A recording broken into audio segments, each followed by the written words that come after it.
如果讲到这，包括两岸之间一些的氛围跟过程，尤其从美伊战争开打以来，一直到现在，将军有一个非常非常不寻常的一个现象，大家最近在讨论一个老共军机。当然，我们希望老共直接公开宣布，他不会用飞弹指着我们，他不会军舰要绕台这些。但是那几乎那时候大家讲说，几乎每天都有。对。但是老共大概已经有13天，就美伊开打以后，将近2个礼拜，将近2个礼拜，对，他没有飞机绕台。是。我知道，就是大家一直在观察这个现象到底是怎么一回事。OK， 这个怎么判读？为什么？因为现在有很多人啊，第一个，美国有一支部队，大家形容叫911部队啊，当然他在冲绳派驻的一些相关的一些部队，包括陆战队的那个部队，闪灵战舰，对，2500个人调到中东，是，然后包括还有一段是日本媒体讲说，老共的军队的军用侦察卫星群被发现用极高频率通过日本跟周边的上空。那它的纬度大概是跟我们大概差不多，OK， 所以日本政府掌握了这些卫星的动态，怀疑它可能是为了在台湾发生紧急状况，掌握日本和美国的动向，所以日本提高警戒。所有的这些你综合判断起来，老共到底在想什么？我先讲哦，大家一直在想说，这2个礼拜老共突然间飞机都不来了。对，我以一个这个军事从业者来讲，我不觉得这是让我们好笑或放松的，我会觉得很紧张，因为我讲过96台海危机的时候，我在马祖前线，你知道以前每天那个海面上哦，越界的渔船来捕鱼的，或者是那些海侦船，整个海面上，你知道晚上繁星点点都是渔船。96台海危机前2个礼拜，一艘都没有，一艘都没有。那我们就去研判为什么这样，因为他们进出港管制。他们有很多的军事行动要做，所以完全港口净空，就是风雨前的宁静嘛。所以按照我来判断，我不觉得这2个礼拜是什么可以放松的事。我相信国防部也是一样，所有雷达侦测的判读的一定都是24小时不间断加强，因为这不能够开玩笑，因为你不知道他要干什么。那可是往这个你如果说把这个整个聚焦拉到全球来看。那当然跟能源有关了，因为大家也知道，中国有14亿人口啊，它的50%的石油被卡在那个荷姆斯海峡，那你想想看，一下少一半那这个对于中国来讲有没有影响？有影响哦。14亿人用能源，跟2350万人用能源，那完全不一样。一人一口饭，你要吃掉14亿碗饭，光是吃一餐，那你想想看能源，所以能源有冲击。你的意思是说，像这些？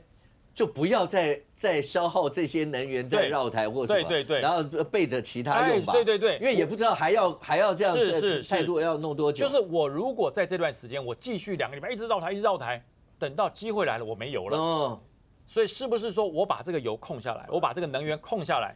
等到如果美国真的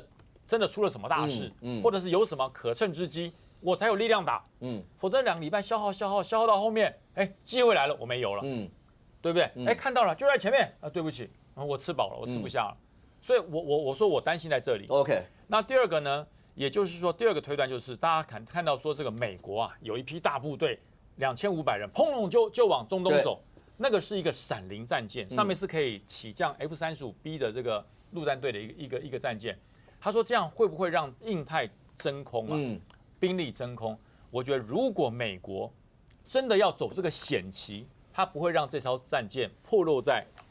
众目睽睽之下，他会用很秘密的方式，然后偷偷的过去。他会让你大大看到我这个闪灵战舰通过巴士海峡，距离台湾200多公里，然后唰一个往中东走。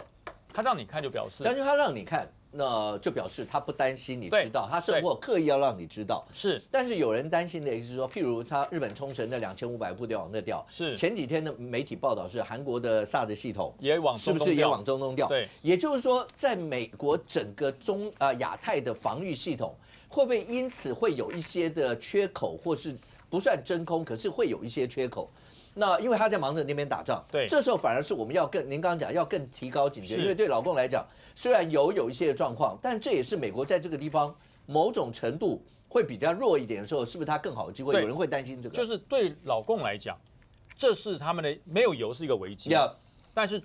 美国把这么多的兵力还有战力全部往中东抽，对他来讲是个机会，所以他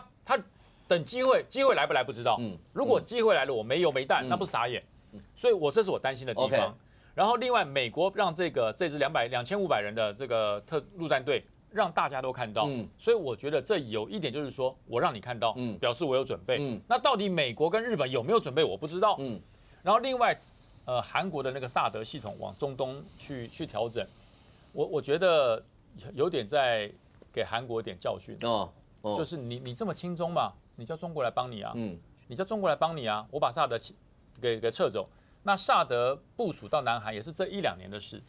那在萨德没有到南韩之前，南韩的替代的装备一定有。他没有萨德之前，他一定有防空装备。所以美军会把萨德的这整体系统往中东撤，就表示这一套替代装备还在。OK， 它可以扛得住北韩的威胁。所以我才讲哦，对台湾的警讯，第一个风雨前的宁静。OK， 千万不要掉以轻心。然后第二个呢，也就是当中共的卫星这个每10分钟就刷给我们头顶上一次，包含我们跟日本，这就表示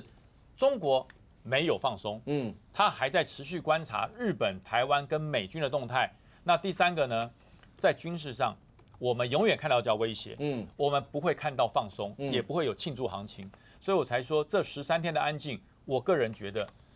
绝对不要放松，因为未来会发生什么事，只有中共知道，只有解放军知道。那么我们宁可把它当成一个危机，不要当成一个放松的借口。OK，